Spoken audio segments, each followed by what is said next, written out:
Assalamualaikum warahmatullahi wabarakatuh. Alhamdulillahirabbil alamin wa kafa, wassalatu wassalamu ala sayyidina wa maulana Muhammadinil Mustafa wa ala alihi wa sahbihi alisikir wal wafa, amma ba'd. Hadirin hadirat yang dirahmati Allah Subhanahu wa taala, yang kami muliakan segenap pengasuh CCS, beliau Agus Fahdina Yaraub yang sekarang lagi berhalangan. Tadi katanya sedang di Probolinggo, nggak bisa hadir, minta izin.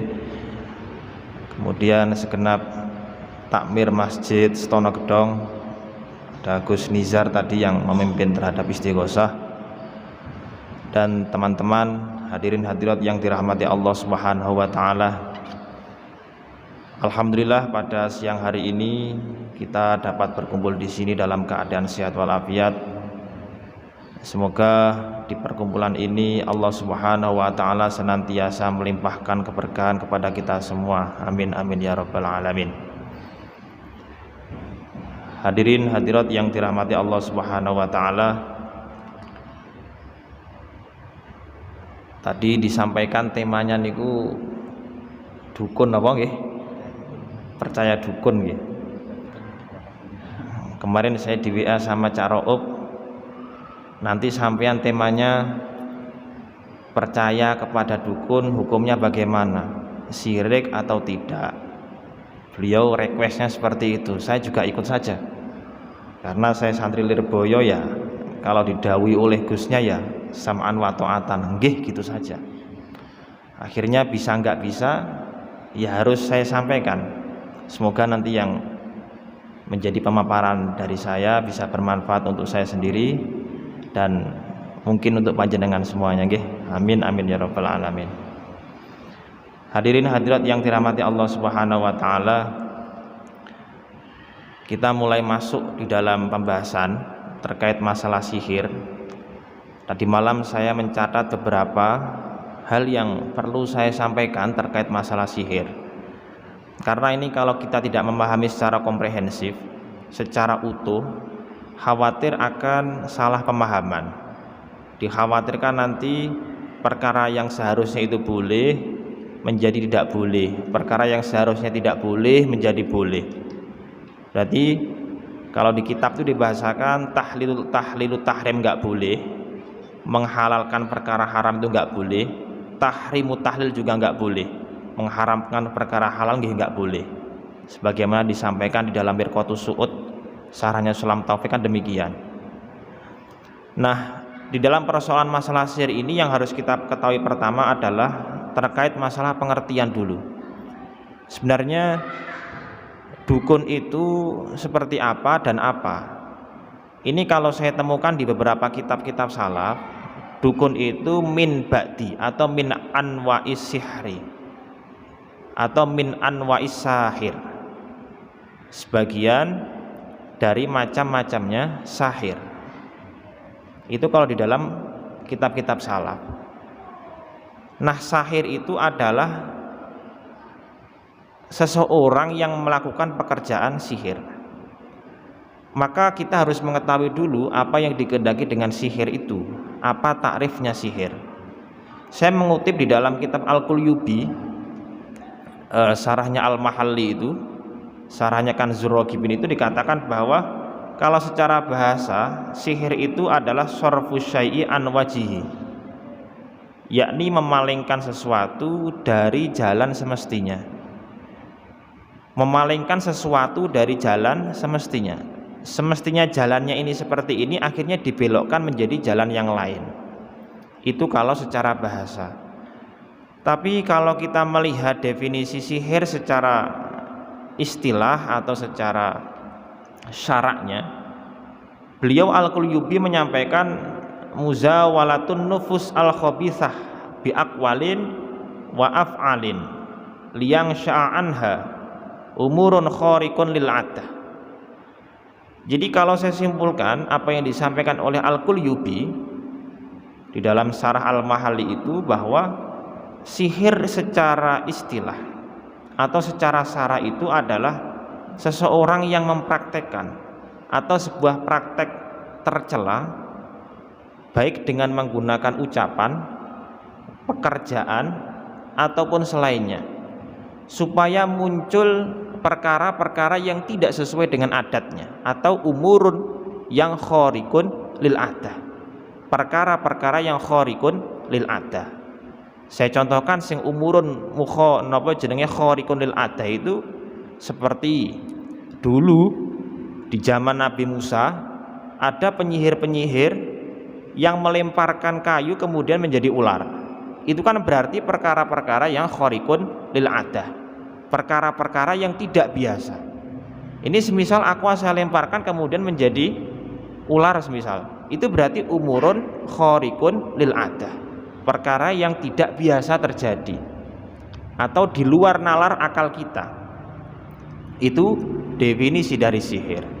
Dan sihir ini sudah ada sejak zaman nabi-nabi terdahulu sebelum Nabi Muhammad. Ya, saya katakan tadi seperti halnya pada zaman Nabi Musa, ketika para penyihir itu melemparkan tongkat menjadi ular. Lah itu dikatakan bahwa termasuk min anwa'is sahir atau min anwa'is sihri, termasuk macam-macam dari sihir. Nah, kemudian di zaman Kanjeng Nabi pun juga ada sihir-sihir yang dilakukan oleh orang-orang jahiliyah, bahkan untuk menyihir kepada Nabi, menyihir kepada para sahabat. Kemudian yang harus saya sampaikan, kadang kita itu membedakan antara sihir, membedakan antara itu karomah, itu masih kebingungan. Kalau orang yang melakukan ini tidak ahli syariat semisal, ini apakah lalu kita mengatakan itu karomah? Kalau orangnya itu semisal taat dalam beragama, ketika melakukan sesuatu yang umurun khariqun lil adah, sesuatu yang di luar nalar dan akal kita, masa itu mau kita katakan sebagai sihir padahal orangnya itu taat beragama, kiai besar semisal. Nah, maka kita harus mengetahui perbedaan antara ma huwa sihr, apa itu yang dinamakan dengan sihir dan apa yang dinamakan dengan karomah. Mal farqu bainahuma, apa perbedaan antara sihir dan juga karomah. Maka kalau kita melihat di dalam kitab Bughyatul Mustarsyidin itu disampaikan bahwa yang dinamakan dengan sihir itu adalah perilaku yang buruk atau yang tercela, baik dengan ucapan atau dengan pekerjaan yang dilakukan oleh orang-orang fasik dan dilakukan oleh orang-orang kafir. Itu yang disampaikan oleh beliau Bughyatul Mustarsyidin, Syekh Abdurrahman Al-Ba'alawi. Lah, kemudian yang dinamakan dengan karomah itu juga sama, umurun khariqun lil adah, perkara yang tidak sesuai dengan nalar ataupun akal kita, khariqun lil adah. Tapi bedanya, kalau yang karomah itu ala yadil wali, yang menjalankan, yang melakukan ini adalah para aulia, para kekasih-kekasih Allah. Makanya dari awal tadi itu mencoba saya giring di dalam ceritanya Nabi Musa dan para penyihir-penyihir itu. Ketika para penyihir itu melemparkan tongkatnya, melemparkan tali-tali yang kecil-kecil itu kemudian menjadi ular, Nabi Musa kemudian juga melemparkan tongkatnya, kemudian menjadi ular besar. Masa kemudian kita mau mengatakan Nabi Musa itu adalah seorang sahir, ahli sihir? Kan ya nggak mungkin. Padahal keterangan dari sihir atau takrif dari sihir sendiri adalah muzawalatun nufus al-khabithah, praktek atau sebuah pekerjaan yang tercela, pekerjaan yang buruk. Maka apa ya kita mengatakan Nabi Musa itu adalah seseorang yang melakukan perbuatan tercela? Kan nggak mungkin. Maka ada perbedaan antara sihir dan karomah. Kalau karomah dilakukan oleh para kekasih-kekasih Allah, umurun khariqun lil adah, perkara yang di luar nalar kita, perkara yang di luar akal kita, terjadi di tangan seorang kekasih Allah atau para aulia Allah. Maka dari cerita tadi itu bisa kita dapati kesimpulan bahwa Nabi Musa itu mendapatkan karomah atau bahkan mukjizat, karena tingkatan mukjizat itu lebih tinggi daripada karomah. Kalau mukjizat itu di atasnya karomah, karena mukjizat itu adalah ala yadin nabi. Yang mendapatkan mukjizat itu adalah para nabi, para rasul. Sedangkan karomah itu berada di bawahnya, di level bawahnya, yakni ala yadil auliya, yakni berada di tangan seorang kekasih Allah. Yang mendapatkan karomah itu tidak mungkin kalau tidak kekasih Allah. Maka Nabi Musa ketika melemparkan tongkat kemudian menjadi ular yang sangat besar, kemudian memakan terhadap ular-ular kecil milik seorang penyihir tadi, itu namanya mukjizat. Tapi kalau yang melakukan itu adalah seorang kekasih Allah, namanya karomah. Maka bisa kita simpulkan bahwa antara sihir dan karomah, perbedaan di antara keduanya adalah kalau sihir dilakukan oleh orang-orang yang tidak taat beragama, orang-orang yang tidak mau menjalankan syariat agama Islam, itu namanya sihir, karena muzawalatun nufus al-khabithah, praktek atau pekerjaan yang ia lakukan dan pekerjaan itu dinilai pekerjaan yang buruk, dan itu dilakukan oleh orang-orang kafir atau orang-orang fasik. Namun kalau karomah itu dilakukan oleh orang-orang yang menjadi kekasih Allah, orang-orang yang taat beragama, orang-orang yang menjalankan syariat dan meninggalkan terhadap larangan-larangan syariat. Nah, itu perbedaan antara keduanya. Jadi kita tahu ketika jenengan itu semisal mau meminta doa, minta amal kepada para kiai, kemudian kiai memberikan amalan, ya sudah kamu saya kasih hizib ini, ya sudah kamu saya kasih jimat ini semisal oleh kiai itu. Maka masa kita mau mengatakan kiai itu adalah penyihir? Maka masa kita mau mengatakan bahwa kiai itu dukun? Kan ya nggak nalar bagi kita.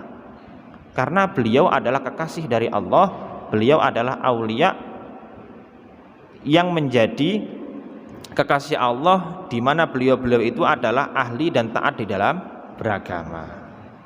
Tapi kalau jenengan semua semisal datang ke dukun, ke munajim, semisal jenengan mengatakan, mohon maaf Pak, saya mau menikah, ini kira-kira hari yang tepat apa ya? Tolong diterawangkan, tolong dilihatkan.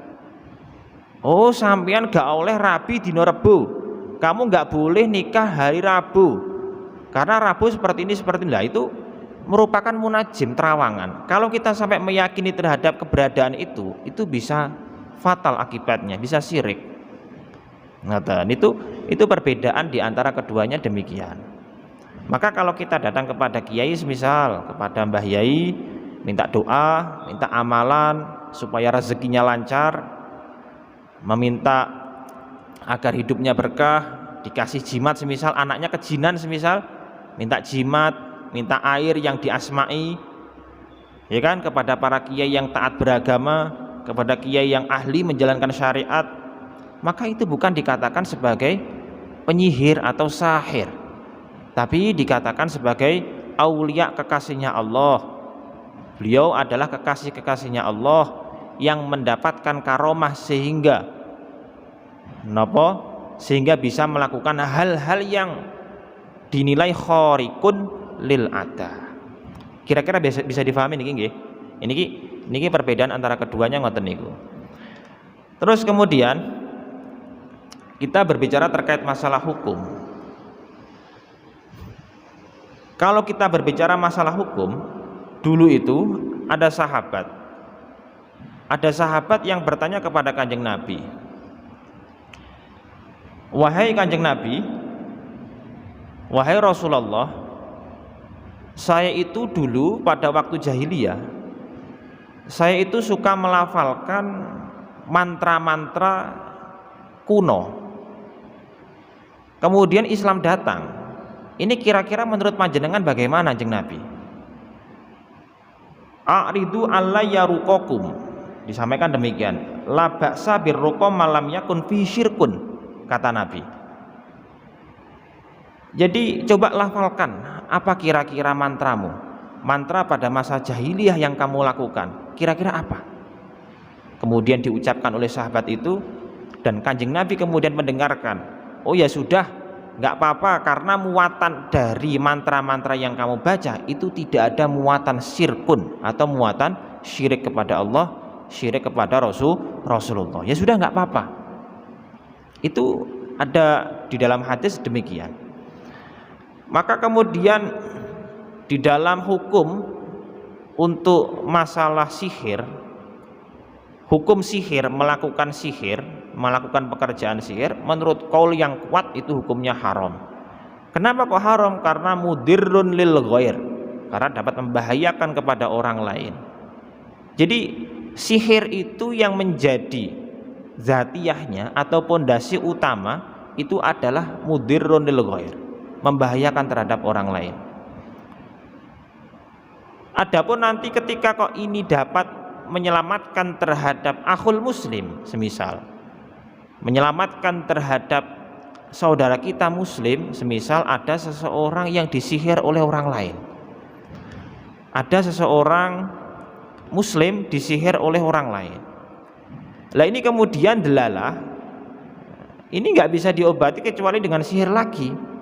Maka Al-Qurtubi mengatakan di dalam kitabnya siapa itu namanya, kalau nggak salah itu seingat saya Al-Qurtubi mengatakan di dalam kitabnya Mizanul Kubro kalau nggak salah, milik Imam Sya'roni. Nah di situ ada seorang sahir, hal yus'alu as-sahir, apakah boleh bagi sahir untuk dimintai tolong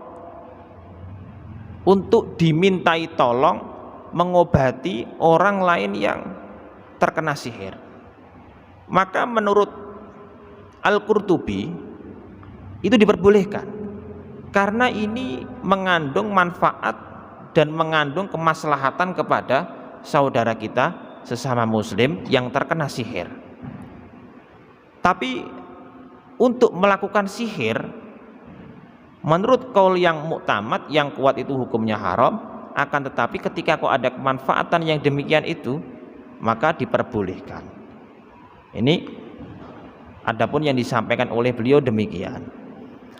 Maka selanjutnya terkait masalah sihir ini, yang harus kita ketahui bahwa kalau tidak ada jalan lain untuk melakukan sesuatu atau mengobati terhadap orang terkena sihir kecuali dengan menggunakan sihir tadi itu, maka boleh hukumnya untuk menggunakan sihir. Akan tetapi sihir yang dilakukan tidak mengandung unsur syirik kepada Allah dan Rasulnya, itu harus diketahui. Sebab apa? Sebab ketika kita bertanya kepada munajim, itu Kanjeng Nabi sudah mengatakan, maka ibadah kamu tidak akan diterima selama 40 hari atau 40 tahun itu.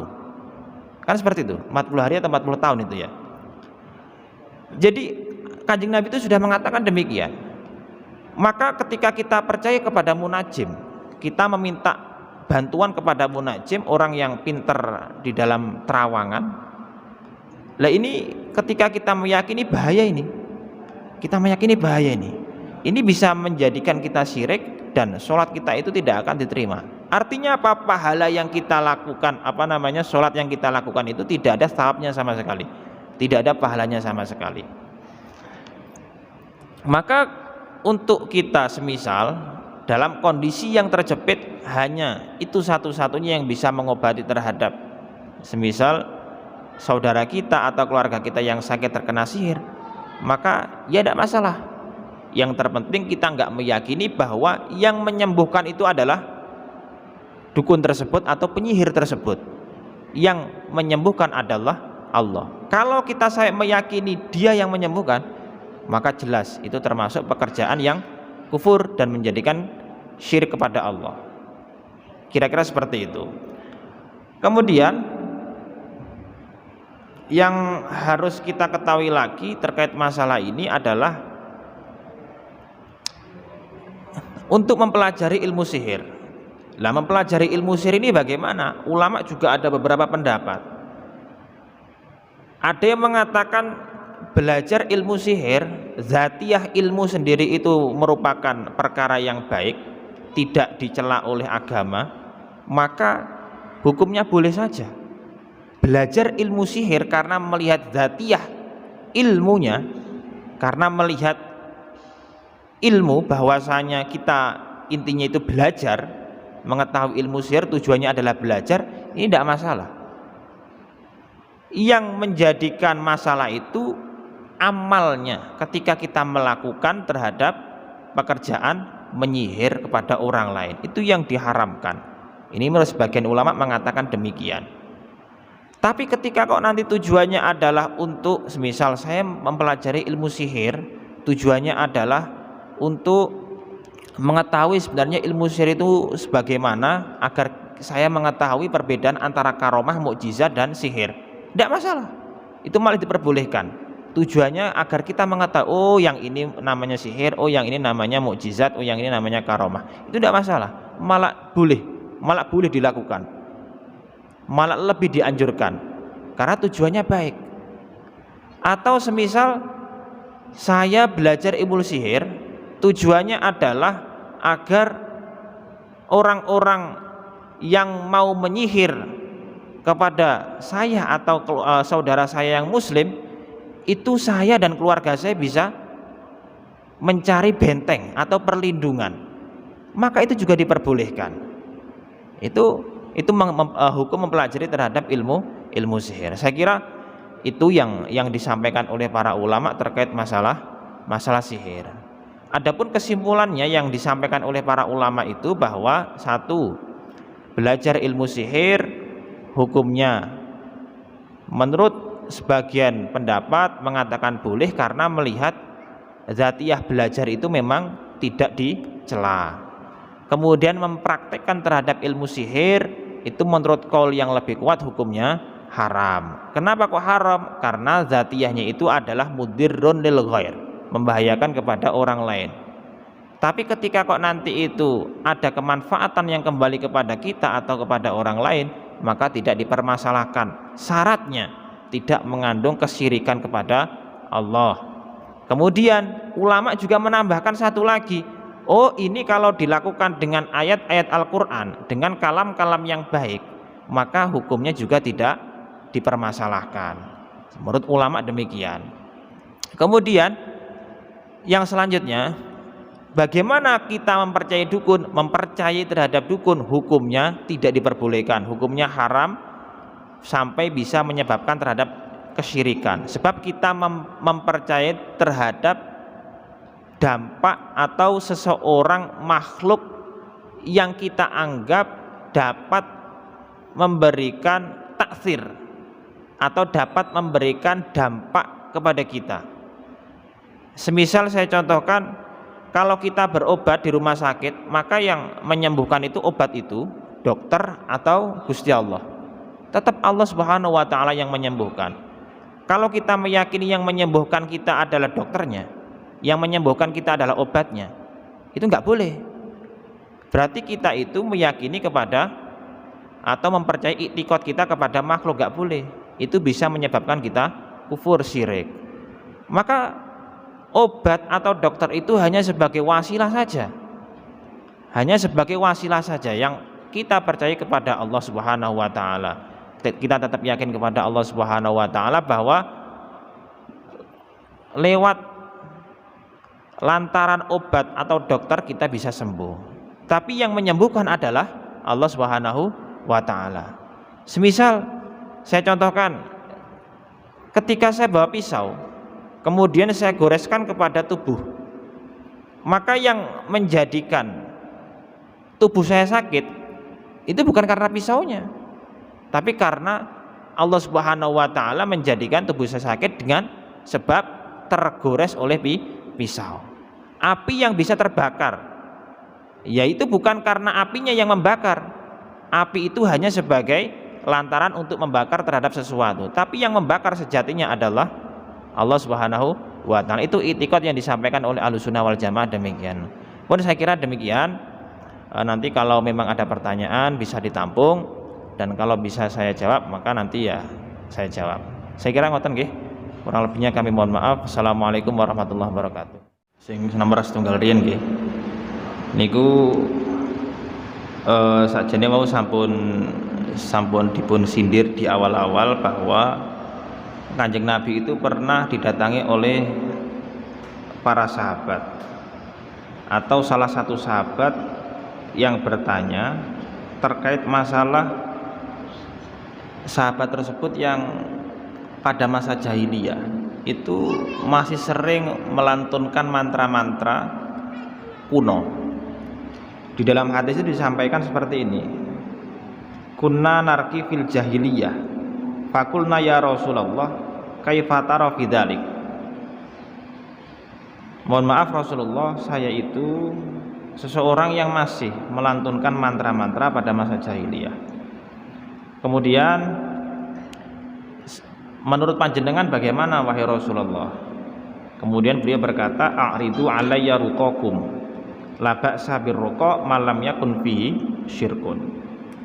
Coba kamu ucapkan mantra-mantra itu seperti apa? Kalau mantra-mantra itu tidak ada muatan kesyirikan, kekufuran, maka ya wis tidak masalah. Dia mengatakan demikian. Jadi la ba'sa birruqa malam yakun fi syirkun.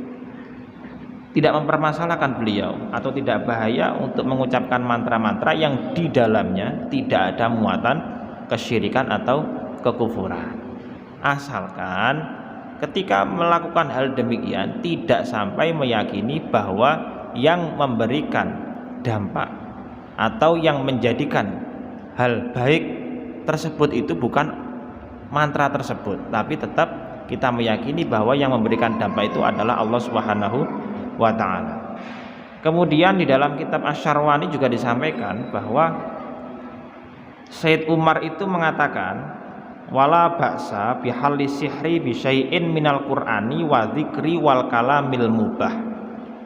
Sayyid Umar itu mengatakan bahwa hukumnya boleh-boleh saja untuk mengurai sesuatu dengan atau melepaskan sihir ngoten mawon enake. Melepaskan sihir atau menapa bahasa niku? Mengurai seseorang yang terkena sihir dengan sesuatu atau dengan lantaran Al-Qur'an atau dengan lantaran zikir atau dengan lantaran kalam-kalam yang tidak mengandung unsur syirik atau unsur kekafiran. Sehingga yang ditanyakan seperti itu, maka boleh-boleh saja kalau kalamnya itu tidak mengandung unsur kesyirikan atau unsur kekafiran, ketika tidak menyekutukan kepada Allah dan kepada Rasulullah, maka boleh-boleh saja diucapkan asalkan tidak meyakini dampak tersebut itu dari perkara tadi, akan tetapi dampak yang dihasilkan itu dari Allah. Kalau sampai meyakini saya melemparkan garam di langit-langit rumah supaya hujannya berhenti, saya meyakini itu nggak boleh, itu dapat menyebabkan kekufuran atau kesyirikan. Kita meyakininya tetap Allah Subhanahu wa ta'ala yang akan menjadikan dampak tersebut. Kalau tidak hujan ya berarti karena Allah Subhanahu wa ta'ala. Adapun kita melakukan ritual itu hanya sebagai wasilah, hanya sebagai lantaran saja, maka tidak masalah. Terus kira-kira bisa difahami Mas G? Untuk selanjutnya, pawang hujannya itu kira-kira melafalkan mantra-mantranya itu mengandung unsur kesyirikan atau tidak. Kalau mengandung unsur kesyirikan, kekufuran, maka tidak boleh kita menggunakan jasa pawang hujan. Tapi ketika kok tidak ada unsur kesyirikan, unsur kekafiran, maka boleh bagi kita untuk menggunakan jasa pawang hujan, asalkan kita tidak meyakini terhadap pawang hujan itu. Nanti tidak hujan, oh ini hebat sekali nih pawang hujan. Akhirnya ketika mengatakan demikian seakan-akan kita itu meyakini yang memberikan dampak tidak hujan tadi adalah pawang itu. Maka nggak boleh seperti itu. Kita tetap meyakini yang memberikan dampak adalah Allah Subhanahu wa ta'ala. Adapun pawang hujan itu hanya sebagai perantara saja. Ya syaratnya demikian itu. Yang terpenting malam yakun lahu syirkun. Kalau mantra-mantra itu tidak mengandung unsur kekafiran atau unsur kesyirikan maka boleh. Apalagi bi kalamil Quran, apalagi bi zikri, dengan lantaran kalam-kalam Al-Quran atau dengan lantaran zikir-zikir atau dengan kalam-kalam yang baik, maka justru lebih diperbolehkan lagi.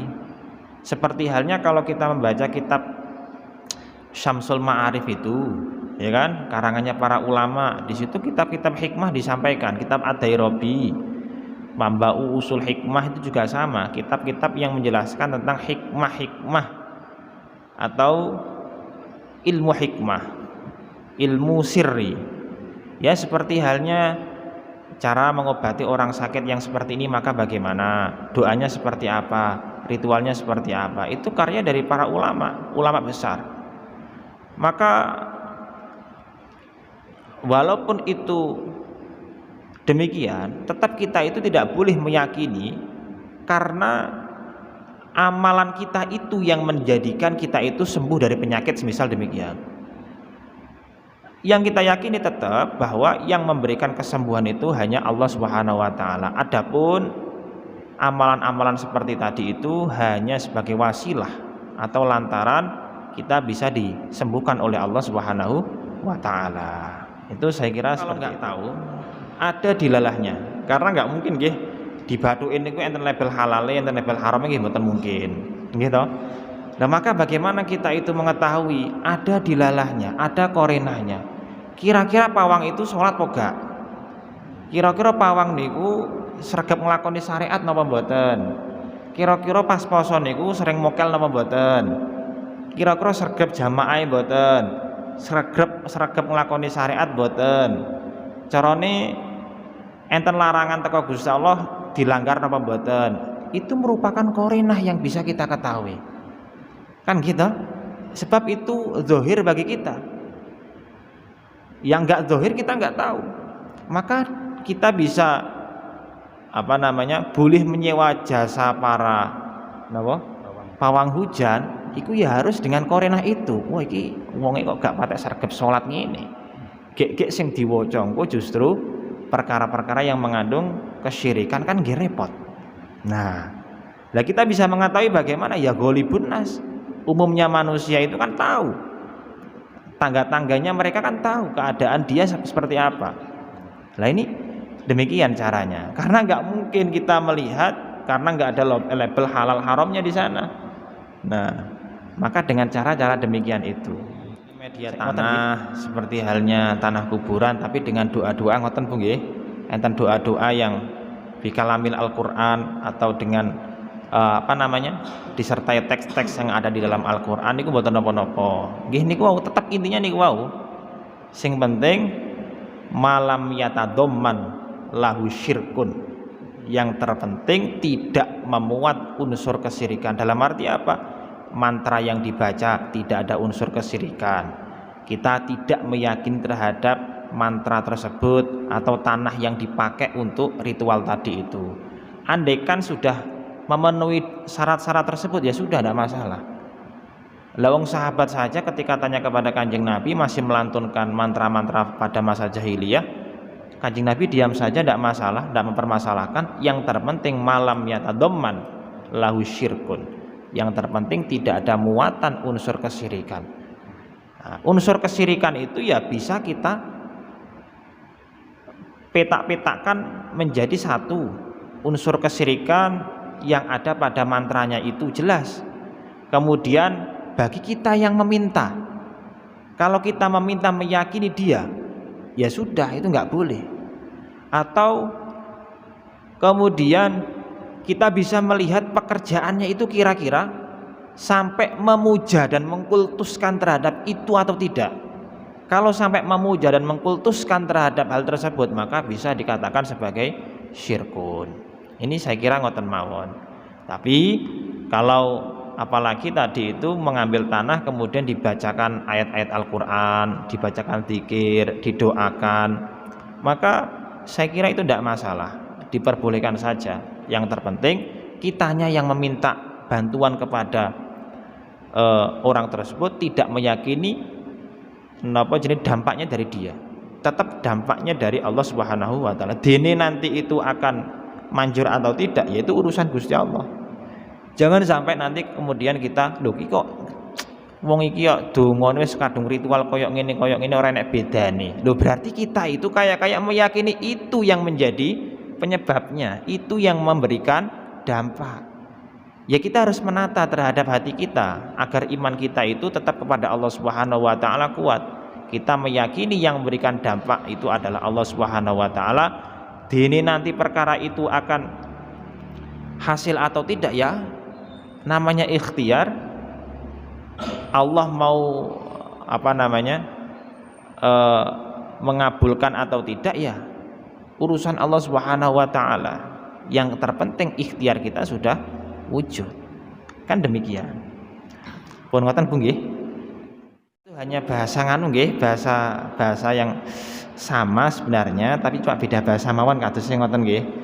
Yang terpenting intinya entah kiai atau guru spiritual, yang terpenting ketika dapat menjadikan kita lebih takwa kepada Allah, lebih semangat kita menjalankan syariat, maka itulah yang namanya guru spiritual dan kiai. Kalau kok nanti seseorang semisal ingin kita ke tempatnya orang guru spiritual semisal, tapi tidak ada muatan yang mendorong kita untuk semakin takwa kepada Allah, untuk semakin kita semangat menjalankan syariat agama, yaitu namanya guru spiritual atau kiai palsu, gitu. Dan namanya guru spiritual atau kiai itu yang mengarahkan kita ke jalan yang benar, menguatkan terhadap iman kepada Allah dan menjalankan syariat agama Islam. Ini yang namanya guru spiritual asli dan kiai yang asli. Sebenarnya antara guru spiritual sama kiai ini nggih sami mawon, cuma beda bahasa. Yang terpenting intinya itu. Kalau tidak dapat mengarahkan kita untuk menuju ke jalan yang lebih baik, lebih benar, ya itu namanya bukan guru spiritual.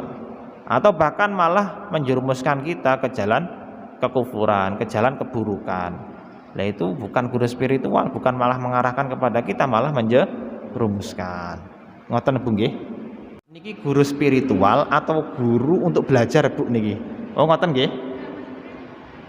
Dalam kajian-kajian kan. Walah ngoten. Nggih. Lek guru yang baik untuk kita, yang harus kita ikuti adalah guru yang memiliki sanad sampai Rasulullah. Ilmunya niku lho yang harus memiliki sanad sampai Rasulullah.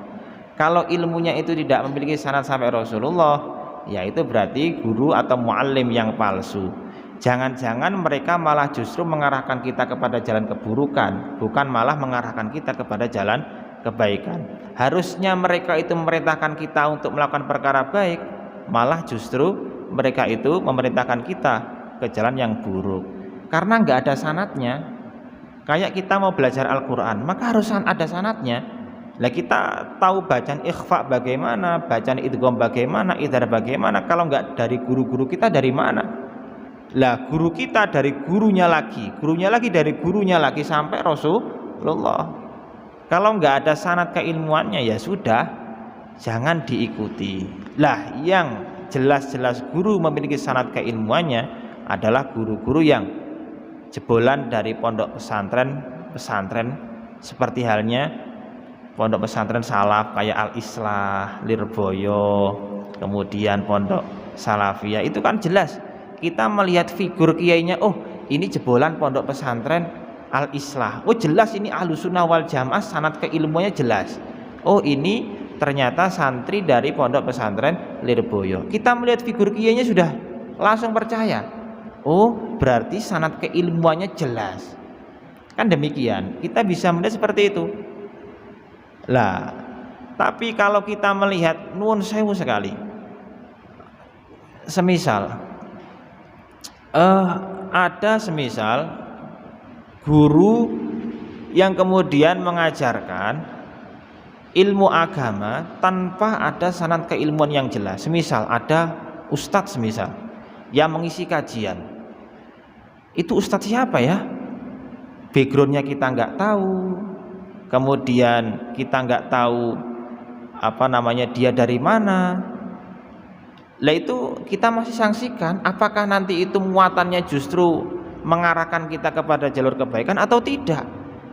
Jangan-jangan nanti justru mengarahkan kita ke jalur yang buruk, karena tidak mengetahuinya kita kepada dia sanad keilmuan yang jelas. Maka penting sekali bagi kita untuk mencari guru dengan sanad keilmuan yang jelas. Kalau nggak ada sanad keilmuan yang jelas, wah repot itu, justru menjerumuskan kepada kita. Ngoten Bu nggih, sampun dereng, sampun nggih. Niku jane terkait masalah perjinan ngeten niku kula mboten patek paham jane. Tapi tiang sepakulo niku terkenal niku Kiai Suwuk. Terkenal niku ngoten. Tapi saya sendiri itu nggak paham terkait masalah perjinan itu. Memang funnya beda nggih, mungkin funnya beda. Tapi memang dulu itu saya lihat loh, waktu saya kecil itu, jadi ada orang tua saya, ada tamu. Saya masih ingat tamunya itu orang Cina datang sama keluarga sama rombongan. Jadi orang Cina itu ternyata kesurupan orangnya itu. Lah ayah saya itu diam saja sambil lesannya itu mengucapkan kalimat-kalimat apa gitu, saya juga nggak paham. Tapi tiba-tiba orang Cina yang kesurupan tadi itu sudah teriak-teriak nggak karu-karuan. Wis bengok-bengok gak karu-karuan, bengok-bengok karepe dhewe. Mungkin jawane panas. Saya juga nggak paham saya itu modelnya seperti apa, kejinan atau bagaimana. Yang jelas waktu saya melihat itu seperti itu. Lah, kalau terkait masalah hukumnya, ya kalau ditanya masalah hukum, ya saya jawab hukumnya, hukum yang ada di dalam kitab-kitab. Tapi kalau yang ada secara realita, karena saya belum tahu seluk-beluk dari apa itu yang namanya paranormal, kemudian bagaimana cara menggunakan ilmu-ilmu sihir itu seperti apa, ilmu-ilmu kejadukan seperti apa. Sebenarnya kalau kita ingin menghukumi hal demikian harus mengetahui secara detail terlebih dahulu. Tapi sementara ini yang saya lihat di dalam pendapatnya para ulama-ulama kita, para ulama-ulama salaf itu, satu, istighdamul jin, kita meminta bantuan kepada jin. Nah itu loh, istighdamul jin. Ini terkadang jin itu bisa disetatuskan sebagai khodam, kan ngoten nggih, carane ngoten. Kula tasik kelingan mbiyen niku tiyang sepakula tau muni lek ayat kursi niku duwe khodam dhewe, ngoten sanjange. Oh berarti khodam niku ada, khodam itu wujud ada, mau gak ketok mripat, tidak kasat mata. Lah khodam ini pun namanya khodam dari bahasa Arab, yakni adalah pembantu perewangan. Nah kita tidak boleh memuja terhadap khodam, memuja terhadap jin. Tapi kalau kita semisal muasyarah dalam arti niku kita interaksi, ya boleh-boleh saja, tapi sangat dikhawatirkan. Dulu orang tua saya itu pernah memesani kepada anak-anaknya, jangan sampai mencari khodam berupa jin. Kenapa? Karena jin itu akan membalas kepada anak turun yang meminta khodam dari jin itu. Semisal saya meminta perewangan dari jin, mungkin saya kuat, mungkin saya masih bisa menjadi majikan dari jin itu. Tapi ketika nuwun sewu, ketika saya sudah nggak ada, apakah sudah menjadi jaminan anak turun saya itu akan kuat? Tidak kuat. Belum tentu anak turun saya itu kuat. Maka jin ini akan menuntut kepada anak turun saya. Lah itu bahayanya istighdamul jin. Walaupun ulama ada yang mengatakan tidak apa-apa, itu ada yang mengatakan nggak apa-apa, tapi sangat dikhawatirkan seperti itu. Akan meminta tuntutan kepada anak turun kita. Dulu saya itu pernah, contoh ini, saya itu ke tempat saudara saya. Nah, tempat saudara saya itu kemudian didatangi oleh tamu. Ada tamu, tamunya kesurupan. Tamunya kesurupan. Kemudian ditanya oleh saudara saya, oleh saudara jauh, ditanya, "Kamu kenapa?" Tiba-tiba dia teriak-teriak sendiri. Ini kesurupan ini. Dia kemudian bilang, "Saya nggak terima, pokoknya saya nggak terima." Loh, nyapo awakmu kok teko-teko muni saya nggak terima, saya nggak terima. Aku gak terima, karo sapa? Karo Kiai Rofi Italun. Lah nyapo?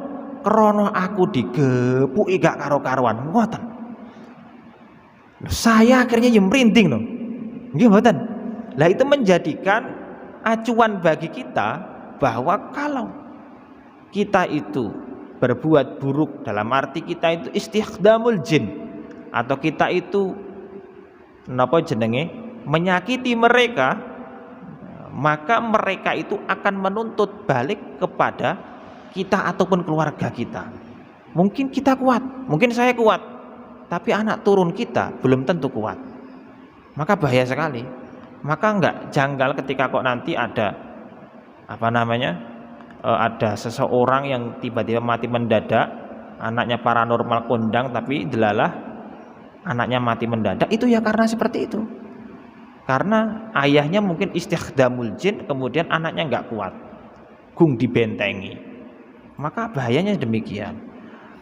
Maka untuk menjawab pertanyaan dari masnya tadi, saya juga masih gerambyang. Apakah boleh istikhdamul jin? Boleh.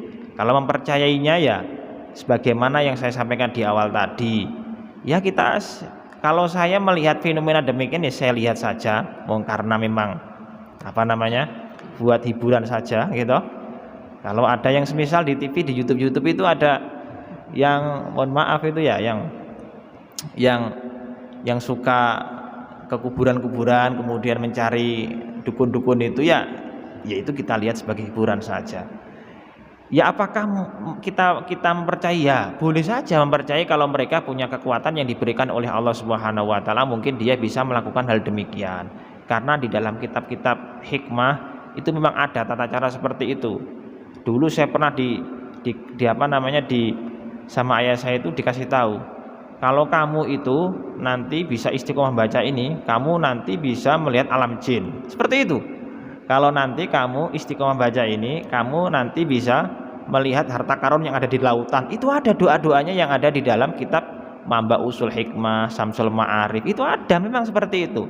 Maka ketika kita mempercayai kepada mereka, semisal ada paranormal yang di YouTube itu yang mutasyari itu berarti mereka itu ahli syariat, syariatnya tetap dijaga, sholatnya tetap dijaga, selalu mengajarkan kebaikan. Kok dia itu melakukan hal demikian, maksudnya dia itu memiliki ilmu seperti itu, ya tidak apa-apa kita percaya, karena memang ada ajarannya di dalam ilmu-ilmu hikmah. Tapi yang harus menjadi titik tekan bagi kita, di dalam muqaddimah kitab-kitab hikmah itu disampaikan, bagi orang awam tidak boleh membuka kitab itu.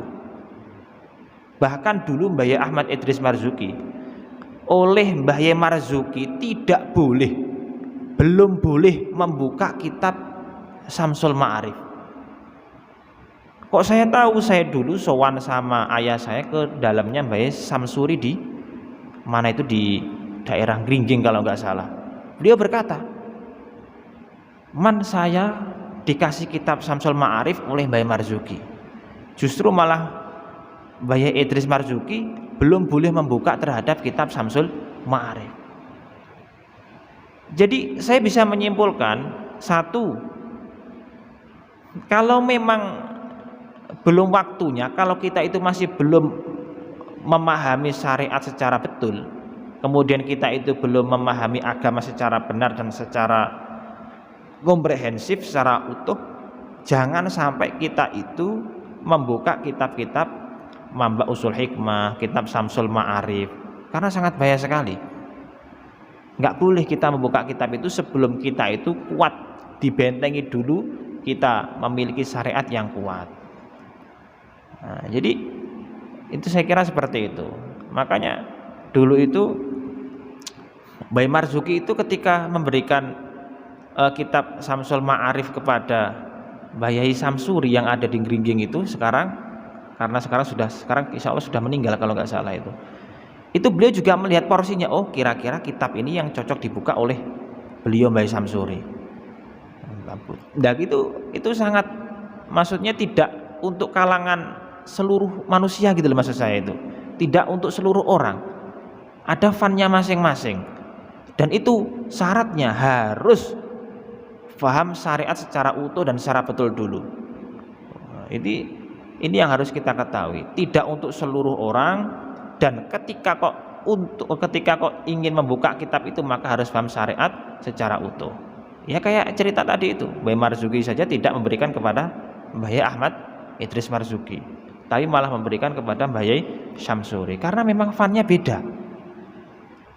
Oh berarti cocoknya ini kepada Mbah Yai Syamsuri, kitab Mambaul Husul Hikmah atau Samsul Ma'arif itu. Lah kok kita kemudian ingin membuka kitab itu belajar, ya kita harus paham syarat secara utuh dulu, kita paham agama dulu, kita sholatnya kita tata dulu, kita jaga puasanya, ibadah-ibadah kita tata dulu. Setelah itu kalau sudah, baru kita sowan ke kiai minta ijazah kitab itu, boleh. Jangan kemudian kita membuka sendiri kemudian mengamalkan tanpa ada mujiznya, bahaya. Kenapa kok bahaya? Kadang orang yang mengamalkan terhadap ilmu-ilmu atau amalan-amalan yang tidak ada gurunya itu bisa menyebabkan dia itu gila. Ada yang otaknya itu tidak sempurna, gak kuat, maka harus ada bimbingan dari kiai-kiai yang memang paham betul tentang ilmu itu. Saya kira demikian, semoga bermanfaat, dan mungkin kalau ada kurangnya kami mohon maaf yang sebesar-besarnya. Waktu saya kembalikan kepada moderator. Dengan doa nggih, semoga apa yang menjadi pertemuan kita pada siang hari ini bisa bermanfaat dan diberkahi oleh Allah Subhanahu wa taala. Al-Fatihah. A'udzubillahi minasyaitonirrajim. Bismillahirrahmanirrahim. Alhamdulillahirabbil alamin arrahmanirrahim maliki iyyaka na'budu wa iyyaka nasta'in ihdinas siratal mustaqim siratal ladzina an'amta 'alaihim ghairil maghdubi 'alaihim waladdallin. Amin. Bismillahirrahmanirrahim. Alhamdulillahirabbil alamin hamdan syakirin hamdan na'imin hamdan yuafi ni'amika kafi mazidah ya rabbana lakal hamdu kama yanbaghi li jalali wajhika wal 'azimi sultanik. Allahumma shalli wa sallim wa barik ala sayyidina Muhammad salatan tunjina biha min jami'il ahwal afat wa taqdiruna bi jami'il hajat wa tahiruna biha min jami'i sayyi'at wa tarfa'una bi indaka ala darajat wa tuballighuna bi aqsal wa jamil kharatil haid wa ba'dal amat. Allahumma ja'alna wa auladana wa dzurriyyatina min ahlil ilmi wal khair wa la taj'alna wa iyyahum minasyarri wad dhair. Rabbana dzalamna anfusana wa illam taghfir lana wa tarhamna lanakunanna minal khasirin. Rabbana atina fid dunya hasanah fil akhirati hasanah wa qina adzabannar. Sallallahu ala sayyidina Muhammadin nabiyil ummi wa ala alihi washabbihi wasallam. Subhana rabbika rabbil izzati amma yasifun wa salamun alal mursalin walhamdulillahi rabbil alamin. Al-Fatihah.